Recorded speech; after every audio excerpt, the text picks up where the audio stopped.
Hey guys, it's Christy with the Social Easel. So I wanted to jump on tonight for a few things. If you joined me earlier in the week, we did some palette knife flowers. Let me see if I can find those to show you guys.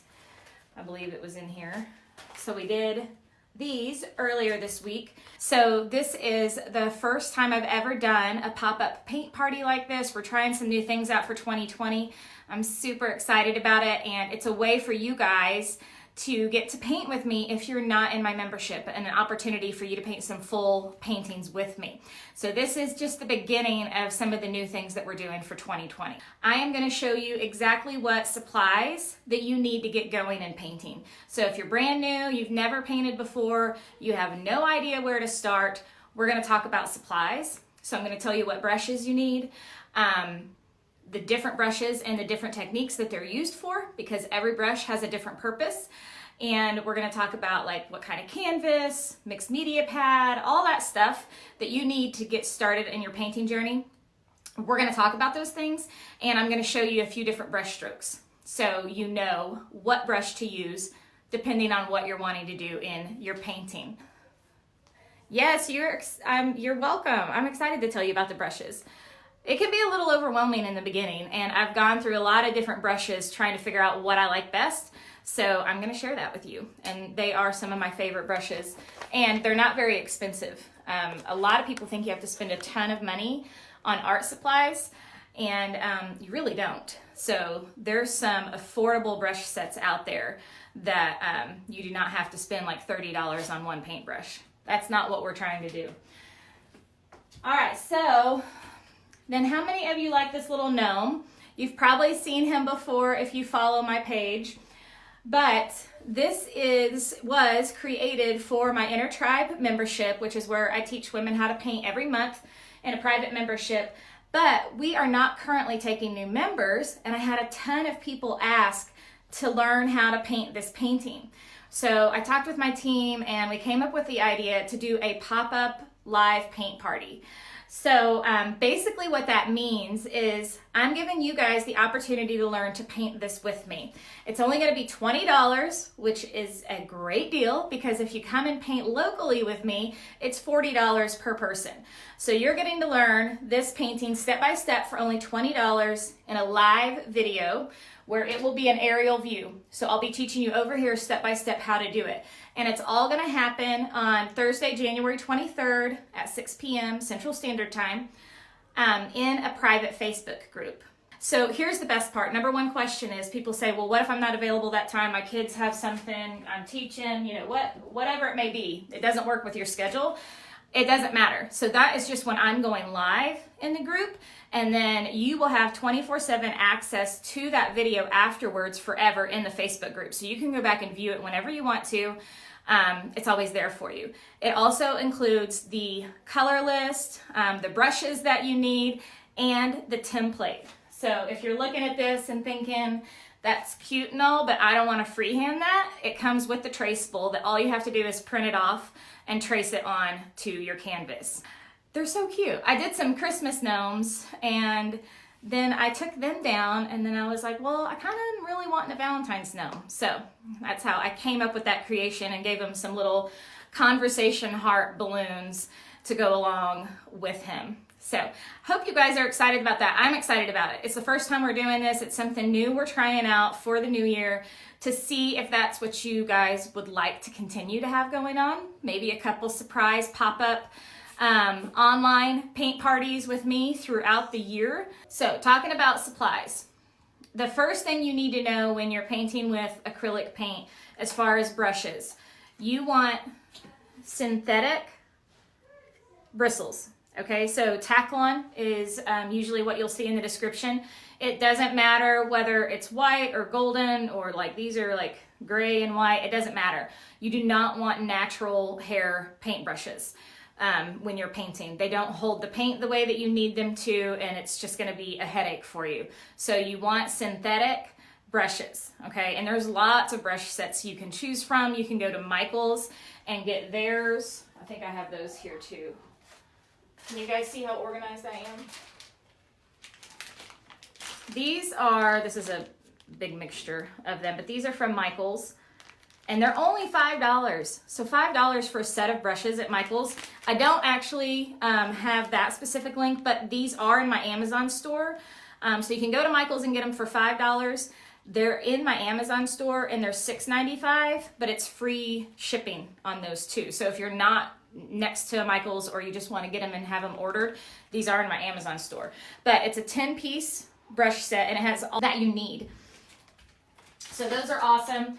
The other 2 brush sets I have in my store, this is just some of them. This is Addie's art set, and I found these probably about a year ago. I'm gonna hold these up. So this comes with like a large flat. This is what we use for backgrounds. It comes with a filbert, I'm pointing to the wrong one, a filbert brush, which is a rounded tip. This is really good for flower petals and leaves. And then it comes with angled brush. These are just 3 of the 10 brushes that it comes with. Will there be a template available for the gnome? Yes, Gretchen, there will be.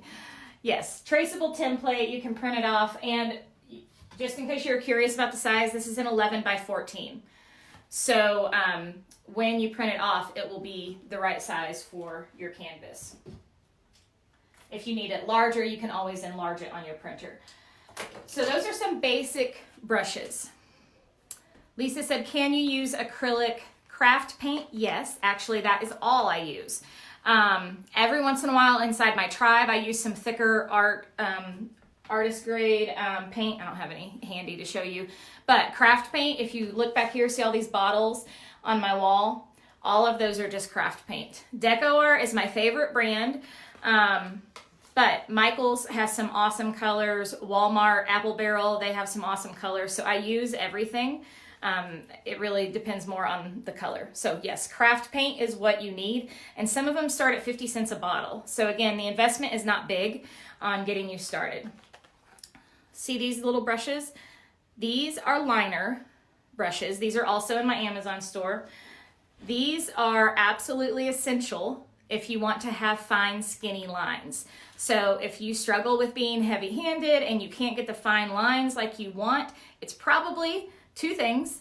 Number 1, you're not using the right brush. Number 2, you're putting too much pressure down when you're painting. So you definitely want some liner brushes if you're gonna be doing some detailing.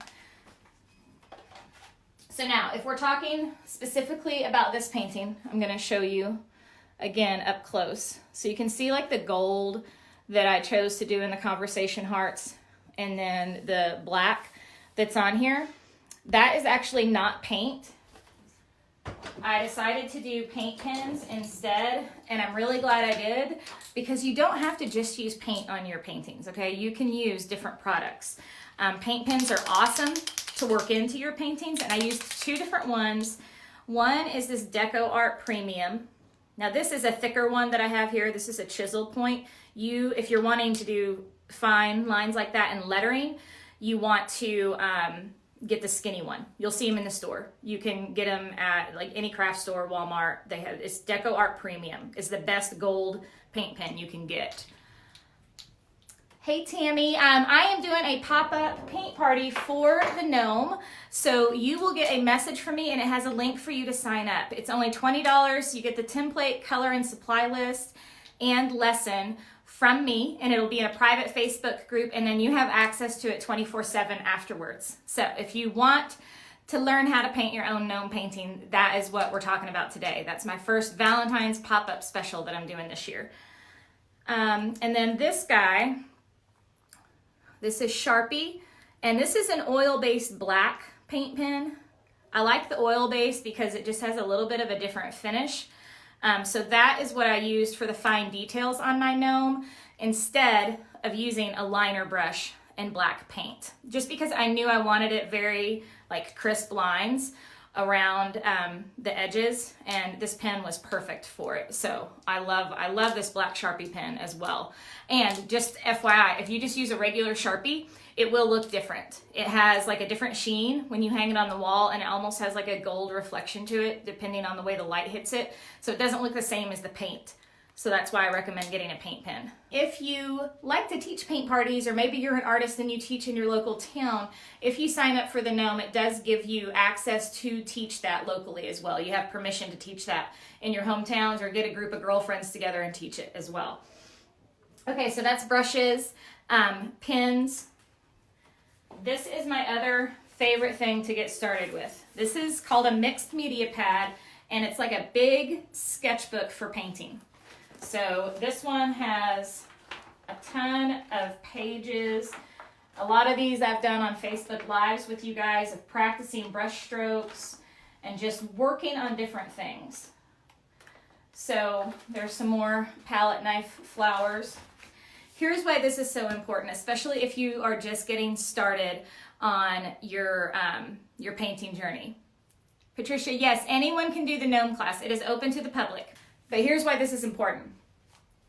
A lot of times we get in our head about painting, right? And we are like, well, I'm not an artist, so I've never done it, so I can't do it. And that's a big fat lie. You can. Just using the proof of the women inside of my group, some of these women have never painted before, and now they're teaching paint classes, or making art and hanging it in their homes and selling it to people. And they never painted before because they didn't know they could. So you can. And it just takes practice. So it's hard to expect to just look at a painting and know how to paint it, right? It takes steps, it takes breaking it down, and it takes practicing the brush strokes. So I show you a lot of brush strokes, and you may not get it the first time, and that's okay. That's why it's so awesome to have this mixed media pad, because one, you're not attached to it, you're not all up in your head saying this is a piece of art I have to hang on the wall. This is like a sketch pad. It doesn't matter. I have pages of not getting brush strokes right so that I can get them right. So hopefully that makes sense. So I highly, highly recommend getting a mixed media art pad. It's in my store. You can also get it at your local craft stores as well. And then a lot of people ask me about canvases. You do not need to get expensive canvases. This is just from, I think I get these at Hobby Lobby. You get like 7 11 by 14s for, let's see, they just changed the price. I think it's $10.99. It's either $10.99 or $9.99. Either way, it's about $2 a canvas.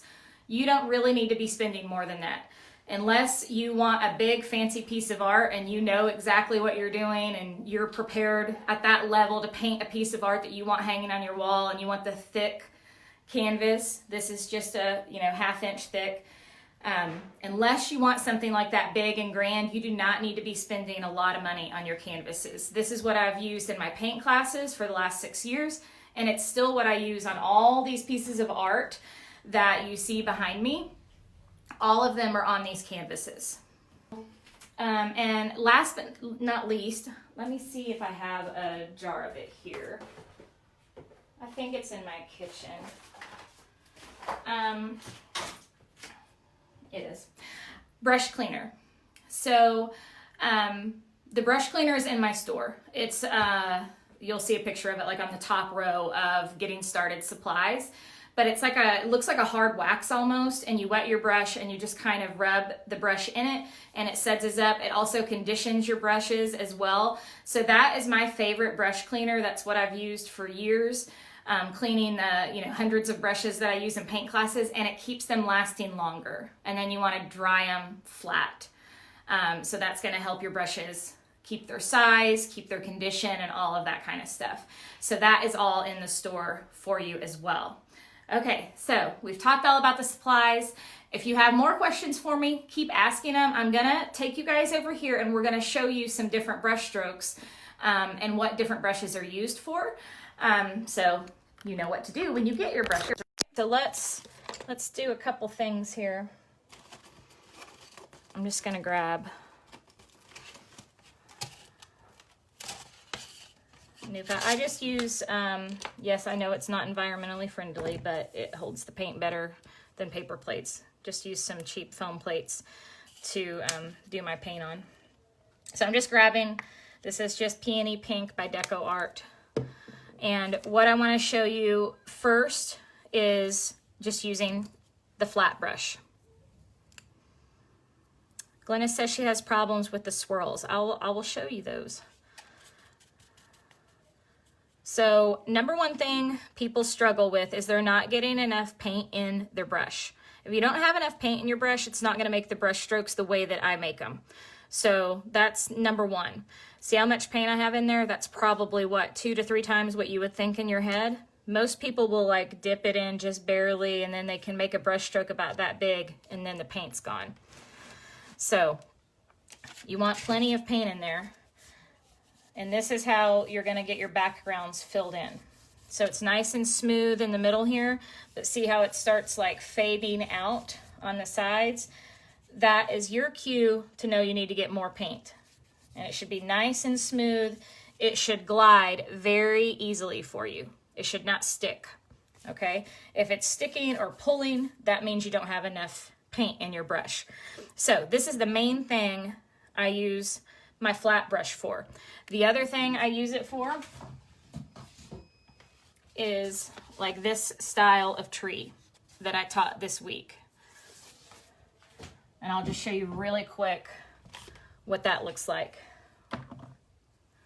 Let's do a navy tree.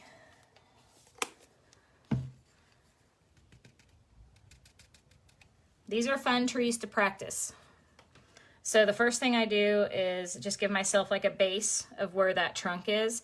And then I'm just gonna use the corner, and I'm just gonna dab at the top, and then I'm just slowly rotating it as I go down. I'm not pushing down super hard. So we talk a lot about pressure. You don't wanna push down hard when you're doing this, or when you're making those skinny lines. Oh, I found my skinny gold pin, speaking of. This is what you want.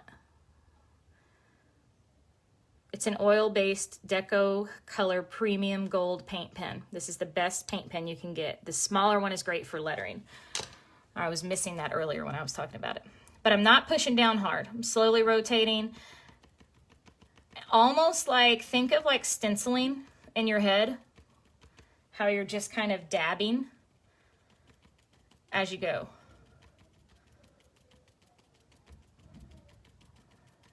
And this is just a quick and easy way to make some like evergreen trees.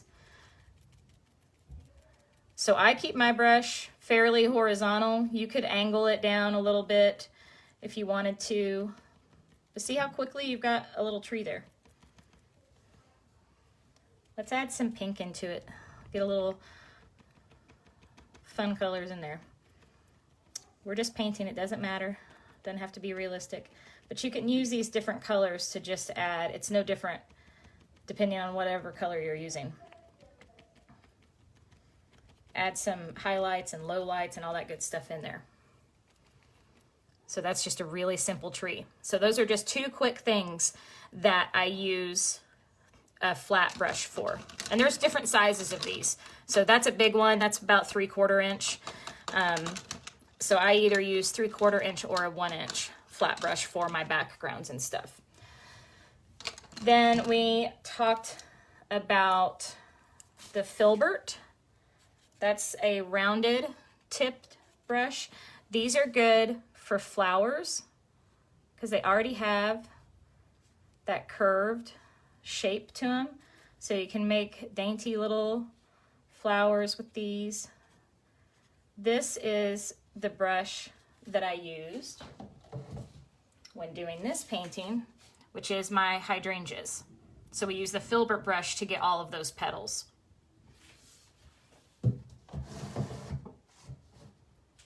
They're also good for making like bigger abstract flowers.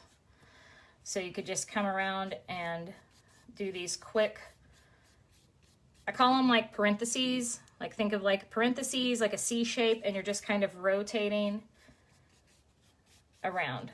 You get these pretty curved lines with that. Do a little center there.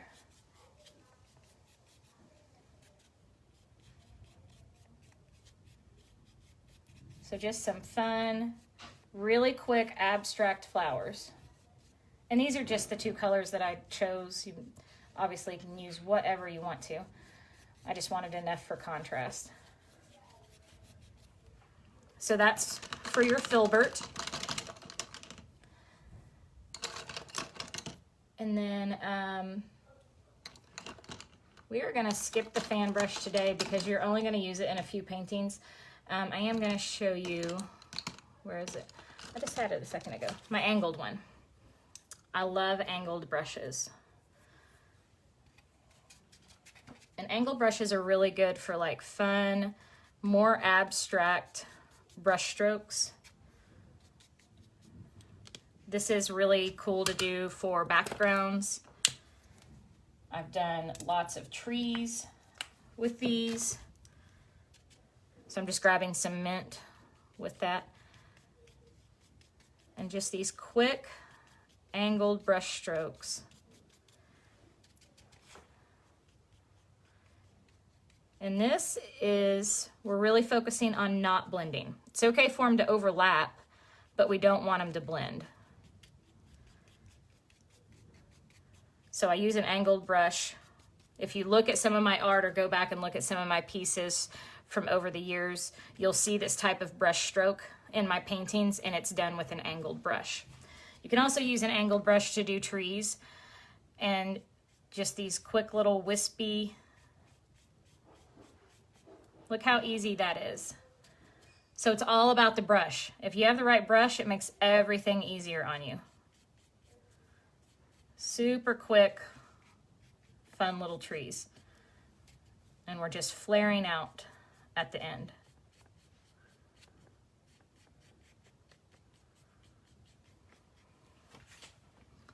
So see why I like the mixed media pad? Because it's just like to play with. You can do whatever you want to in here.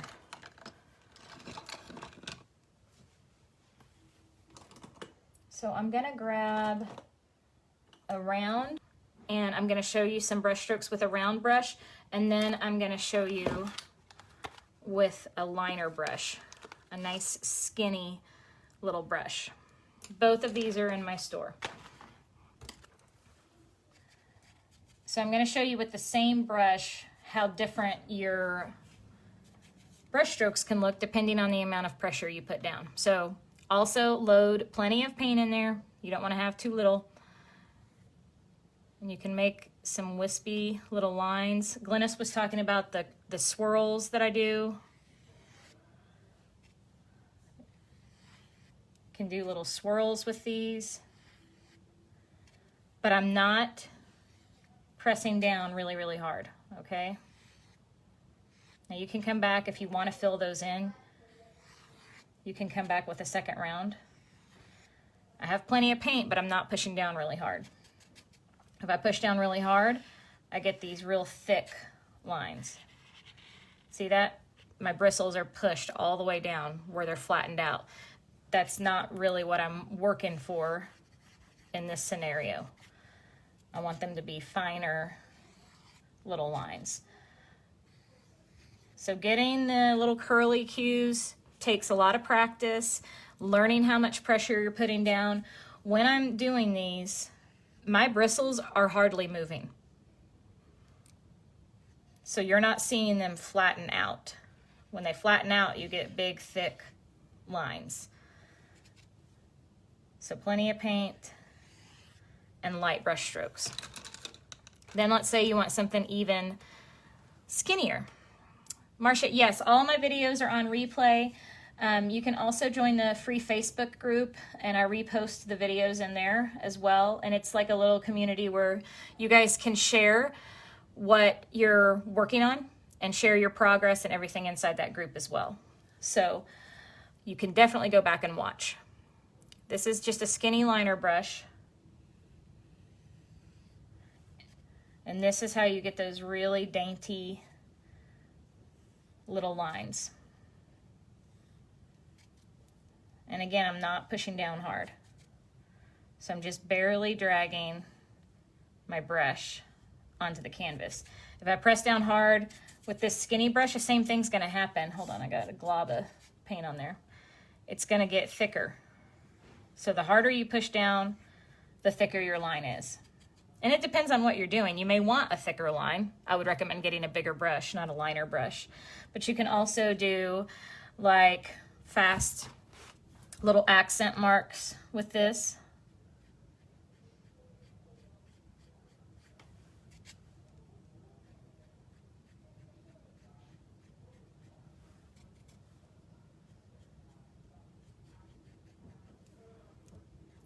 So those are some different things you can do with a liner brush. So those are some different things you can use the liner brush for. You could come back inside your flowers and add some little detail lines. So I use multiple brushes in one painting. You want to have a good selection when you start so you don't feel stuck or worried you don't have the right brush for what you need. So I recommend getting the set of liner brushes. They're awesome. You're going to use them all the time. And then getting the Addie's art set or the Michael's paintbrush set, so you have all those different brushes that you can work with. You'll have your flat brush for background, your angled brush for different textures, your round, your filbert, and then your liners. So hopefully you guys enjoyed that. If you joined late, I'm going to pop it up here one more time. This is a pop-up paint party that we're doing for only $20. It's an online class. We're going to have a private Facebook group for it, and it's January 23rd at 6 p.m. Central Standard Time. You don't have to be there live. It'll be up 24/7 after that, so it doesn't have to work in your schedule. It'll be there for you to go back to anytime. But you get the template to trace this onto your canvas. You get the color and supply list, and the lesson inside the Facebook group. But yes, so we're signing up for that. You have until January 22nd to sign up for that class, and then we're closing doors. So this is the only opportunity you have to paint this gnome for only $20. So that's it, my friends. You guys have an awesome weekend, and get into the free group if you're not already. There's tons of videos in there of me teaching you little paintings and techniques that you can work on over the weekend. So I will talk to you guys next week. Bye.